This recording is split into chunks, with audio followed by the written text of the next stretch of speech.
Obviously, heavily decorated college career, drafted by several leagues after college, including the USBL, which is a men's league. Did you ever consider possibly playing with men? She grew up that way. I mean, you know what? You don't hang out in the summer at UCLA and not get a big dose playing with the big boys of reality. Mm-hmm. You know, and I didn't have the handles to be a point guard. Not even close of and that's the only position I could have played. Mm-hmm. But physically, no. I mean, it would have been nice to actually try it, but by that time I had blown out my knee. That was the determining factor for me in basketball. That's when we parted ways, and that's all she wrote. Do you feel like, and I mean, if anyone could have, it could have possibly been you. Do you feel like, what is the difference outside of strength and speed with women being able to possibly cross over and play men? Have you felt like there has been a woman that could have crossed over and played with the men? No. It is straight a physical barrier that just, in my lifetime right now, I don't believe I'll ever see. I just don't. I don't see, because you guys continue to get bigger, stronger, and faster. I mean, I would have never thought that you'd have a 7'7" kid, shooting threes, shooting threes, and it's just there's that evolution gap that will never be closed between a man and a woman. Mm-hmm. Interesting. I don't want to butcher her name, but the 7-foot Soviet woman, Uliana Simonova. What was she like? I mean, dominant. You got a chance to come up in the same time. All right, picture Yao Ming. Okay, picture this. Yao Ming, 2 inches how big shorter. Is that boy shorts? Those were like briefs. They're like wrestling. Granny briefs. pants, right? Yes. Granny panties. Yes. Oh, no, that's a onesie? That's a onesie. No. That was a separate top. Oh, okay. Not the Australian. So she had the jersey top with the granny panty bottom. Yes. That's crazy. Yes. Put nothing over the top. That's crazy. No, it's not a belt. That's the trim on the end of the jersey. That's crazy. What was her game like? Back to the basket. I mean, what were you going to do?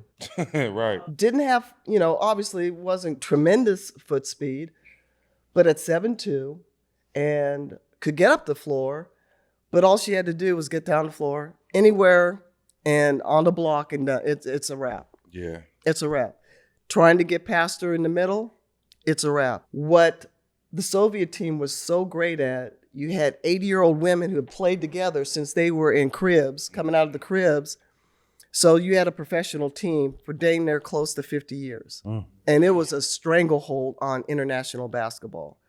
And their players, the perimeter players, were faster, stronger, better shooters. They were a machine.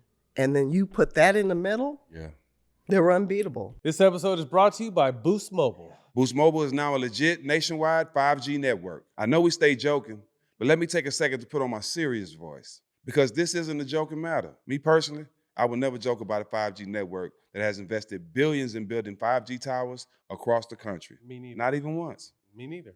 Feel me? Boost Mobile is now a legit nationwide 5G network and also provides coverage across 99% of America. Seriously. Visit boostmobile.com or your nearest Boost Mobile store for more information. The Boost Mobile network, together with our roaming partners, covers 99% of the U.S. population. 5G speeds not available in all areas.